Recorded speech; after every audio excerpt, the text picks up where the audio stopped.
कहीं ना कहीं दिखाई पड़ता है कि निश्चित तौर से किस प्रकार से जो काम का एक बीड़ा उठाया गया था वो बीड़ा कहीं ना कहीं जमीन पर उतरता दिखाई पड़ रहा है। और ये खूबसूरत छटाएं इस बात की साफ तौर से द्योतक हैं, इस बात को इंगित करती हैं कि जो विकास की एक परिकल्पना की गई थी, जो पहले कागजों को उकेरी गई थी, आज वो जमीन पे साफ तौर पे दिखाई पड़ती है। और जब कोई काम जमीन पे होता है तो एक भाव चेहरे पे दिखाई पड़ता है कि हाँ, प्रधानमंत्री इस वक्त जिससे जा रहे हैं उसका नाम अलग है और अलग भी अपने आप में सभी का नाम है। और ऐसे तमाम चीजों को बहुत बारीकी से सहेजा गया है ताकि जो हमारी सांस्कृतिक विरासत है उसको भी सहेजा जा सके, चाहे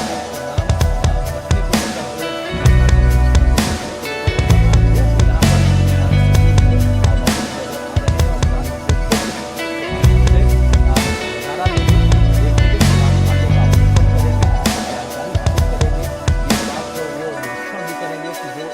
परिकल्पना ली गई थी एक विस्तारित कार्यक्रम को लेने के लिए, क्या वो सच में उस तरीके से मूल रूप में हो पाई? क्योंकि जो पहले फेज का काम है वो अगर कंप्लीट हुआ है तो क्या वो सच में पूरी तरीके से पूरा हो गया या इसमें कुछ और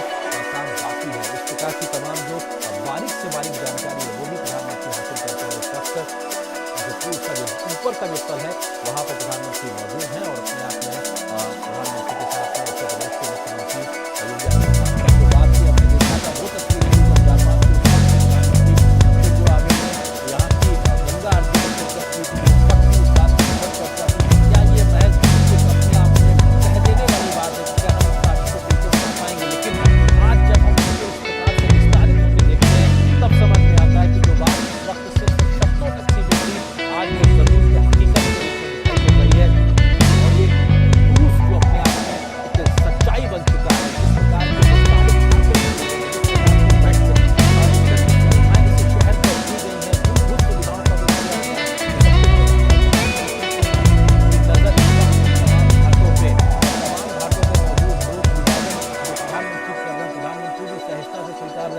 प्रधानमंत्री के मन में निश्चित तौर से इस प्रकार का भाव होगा कि ये वही शहर है, ये वही काशी है जिसकी एक तरीके से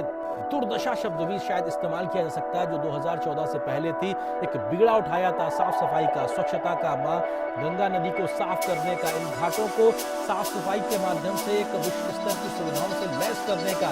इन जगहों पर लोग आए तो उनको एक अच्छा अनुभव प्राप्त हो, श्रद्धालुओं के मन में इस प्रकार का भाव आए कि वो जिस जगह गए तो उसकी खुशी की अपनी यादों को लेकर जाए। ऐसी तमाम बातों को कैसे किया जाए, वक्त लगा, थोड़ा वक्त लगा, लेकिन उसके बावजूद भी उन तमाम चीजों को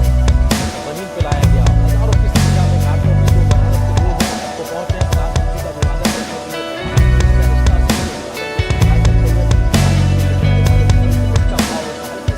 दिखाई पड़ती है। तो शायद इस भाव का संरक्षित करना है कि उनके मन में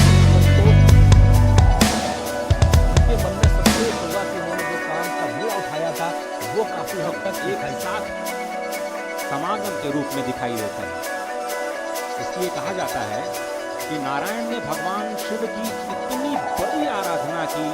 इतनी ऊंची आराधना की कि भगवान शिव द्रवीभूत हो गए और वही ब्रह्मद्रव काशी खंड के रूप में उद्भूत हो गए। आप वो दर्शन कर पा रहे हैं जो अपने आप में एक इतिहास है, अपने आप में भव्य है।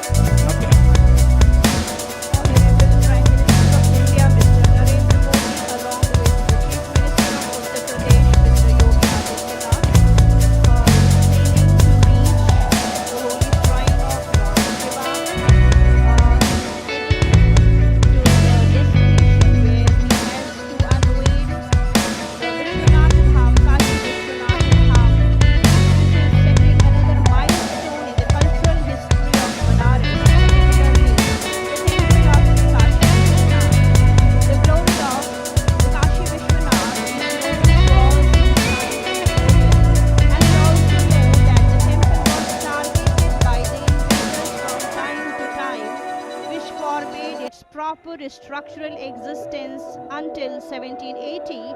when the Queen Ahilyabai Holkar of Indore established it in the present form,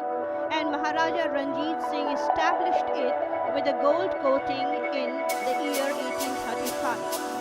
It would not be an exaggeration to say that after a long time, such a massive transformation is done of the temple area. The present effort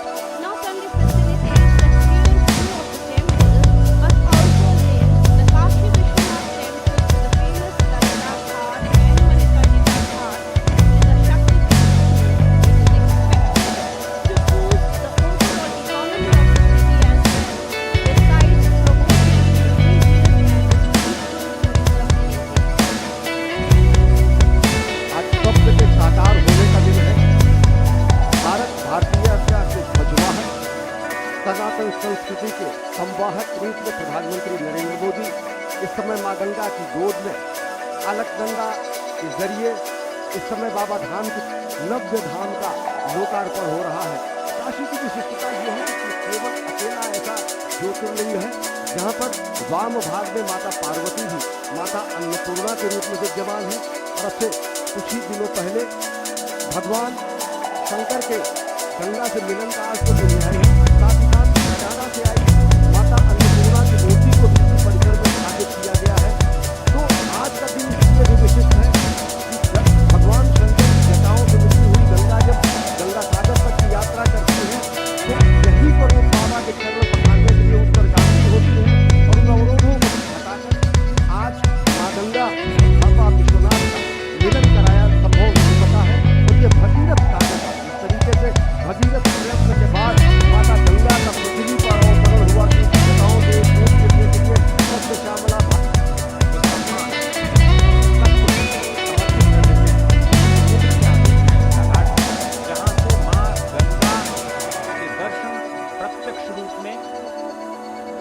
भगवान विश्वनाथ के सानिध्य में प्राप्त होता है और आज से ये आम जनता के लिए भी समर्पित कर दिया जाएगा। Prime Minister